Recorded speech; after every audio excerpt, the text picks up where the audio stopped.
Welcome back to Mr. Wicklam's Virtual Math Classroom, where today we're going to be looking at decimals and money, but we're also going to be looking at changing notation. So what we're going to do first is we're going to look at decimals and money, and I'm going to apologize right away because my son is just trying to go to sleep, so you may hear him cry, and right now I'm offering the apology now. But today what we're going to be looking at is we're going to be looking at decimals and money. Now, if you see in the example here, I have decimal 5-4, okay? And what I want to know is how can I write that out? What combination can I use? And so I can either use, I have 5 tenths and 4 hundredths. And it's really important that you start using tenths and hundredths when you are doing your writing now, because if you write 10 and you write 100 or T and H, it's wrong because that represents 10 and 100. We're not using those numbers anymore. We're using tenths and hundreds because they're less than 1. Okay? Or how else could I write out decimal 5-4? I got 5 tenths and 4 hundredths. I also would have 54 hundredths. Okay? So because we have 5 dimes and we have 4 pennies, or what do we have? So 5 dimes, we have 4 pennies, or we have 54 pennies. Okay, 5 dimes, 4 pennies represents that. 54 pennies would represent the 54 hundredths. Okay, because we would have 54 hundredths of a dollar. All right, so we're going to move on. And my question says, using just dimes and pennies only, how would you make change for a decimal 9-4? Well, how would we make change for that using just dimes and pennies? So how many dimes would we need? Well, dimes represent the tenths column, and the pennies represent the hundredths column. Okay, so how many tenths do we need? Well, it says here we need 9, so therefore we would need 9 dimes. I'm sure you guys know this by now, but I'm going over it. It's review. It doesn't hurt when you're working with money. It's good to know how to work with money. You use it every day of your life. Hundredths, so you'd have 4 pennies. Okay, how else could you give that back, not using just dimes or pennies? Well, and what I mean by that is we're not using quarters or nickels either, so basically just pennies or dimes. So then you would have 94 pennies. Now I'm telling you right now, you're like, Mr. Wickham, we don't have pennies anymore. That's true, but if you've ever carried around 94 pennies, it's very heavy, very, very heavy. You don't want to be doing that too often. Okay, so we have decimal 27. So how many dimes do we have? Well, first of all, the first column to the right of the decimal is always the tenths. Okay, because as we're working our way past the decimal, right, if we go from our left to the right, we're always working our way higher. What I mean by that is you have thousandths, we don't have any here, we have hundredths, we have tenths, and then we have 1, 10, 100, 1,000, you get the point. Okay, so the first column is tenths, and so how many tenths do we need? How many dimes do we need? 2. How many pennies? 7, because that's in the hundreds. How else could we do that? 27 pennies. C, I would like you to write out on your Google Docs questions. So we're going to write C out on our Google Docs questions because I want to make sure that you understand what we are doing. So what we're going to be doing is we're going to be writing that out on our Google Docs questions. And another question I'd like you to ask you, because sometimes what people do is they think, oh, well, it's the matter of more coins. They don't look at the value sometimes, and it's a common mistake sometimes when you don't look at the values. So we ask, what is worth more, 2 dimes and 3 pennies, or 8 pennies.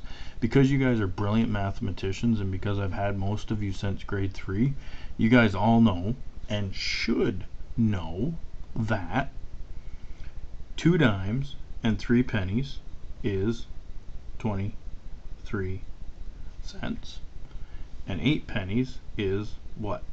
8 cents. So therefore 23 cents would be bigger. Now it says write them as decimals. How do we write these as decimals?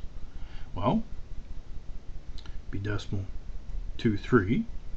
You can put a 0 in front. I always put the 0 in front because that represents the ones column, and we're getting smaller after that. Alright, now how would we write this? Writing 8 cents, because it's 8 pennies, right? And if you recall from being up here, pennies is in the hundreds slot. Do we have any dimes?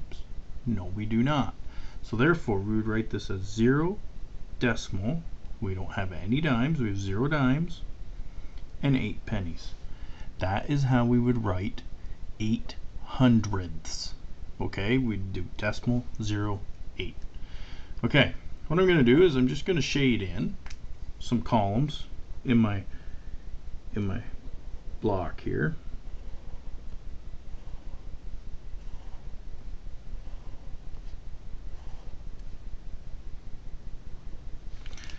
Now, what I want to do is I want to know how many tenths and how many hundredths I have. So just by counting, we can definitely count how many tenths and hundreds we have. So tenths, remember each one of these represents a tenth because it's 10. So we have 10, 20, 30, 40, 50, 60, 3. So that's not a tenth. That's just partial, right? So we have 6 tenths. 1, 2, 3, 4, 5, 6. 6 tenths. And then we would have 1, 2, 3 hundredths.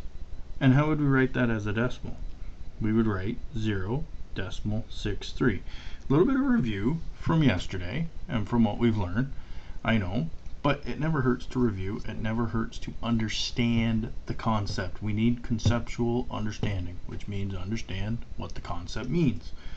Tenths, hundredths. Okay, this is important when you're working with decimals. All right. So it says if I have 0.4, how would I write this as a fraction? Well, how would I write 0.4 as a fraction?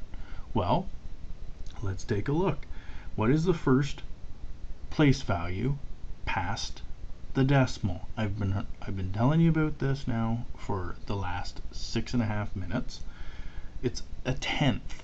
Now the reason why this is important is because you need to understand how to write the fraction. Are we going to put it over 10 or are we going to put it over 100? Is 10 going to be our denominator or is 100? Well, if you only get something that is in tenths, then therefore 10 is going to be your denominator. So we'll write it over 10. 10's our denominator. And how many tenths? 4. Okay, what if this changed? What if this changed and I had, and I'm just going to write it up above right here. Okay, what if this changed and I had 0.68? Okay, now all of a sudden that changes our denominator, right? Because now we have the inclusion of hundredths. All right, so our denominator now is going to change to 100. And then we have 6 tenths, 8 hundredths, so we have 68 over 100. Okay, I want you to realize that because that is important as we move on as to what the denominator is going to be. The numerator is right here. It's given to you, but it's what is the denominator. That's what's important. So what we're going to do is we're just going to kind of write the decimals as fractions. We're going to write the fractions as decimals. So we're going to start with decimals 0.6. Now if you recall from what I said up here, what do we have? We only have tenths. Therefore our denominator is going to be 10. Our numerator 6. Okay? Decimal 3/4. Well, what do we have? We have tenths and hundredths. When you notice that when you say that word hundredth, that means that your denominator is going to be 100. Has to be, because you have hundredths now. 34 is our numerator. All right.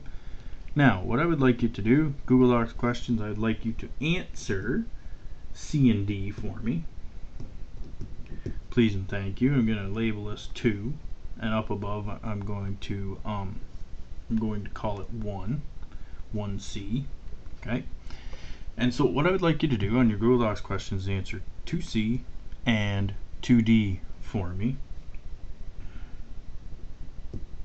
And what you're going to do is you're going to tell me what the fraction is going to be. Actually, just tell me what the denominator is going to be in those. Okay, so I just want the denominator. All right, I want you to, because that's the concept that we're learning. We're learning how to change from decimals to fractions, but we need to know what the denominator is. Okay. Last but not least, what we're going to do is we're going to write fractions as a decimal. All right, so we're going backwards now. So what we need to look at is we need to look at the denominator. The denominator kind of tells us pretty much everything. So it's looking like we just have tenths. Okay. The numerator tells us how many tenths we have. We have 8.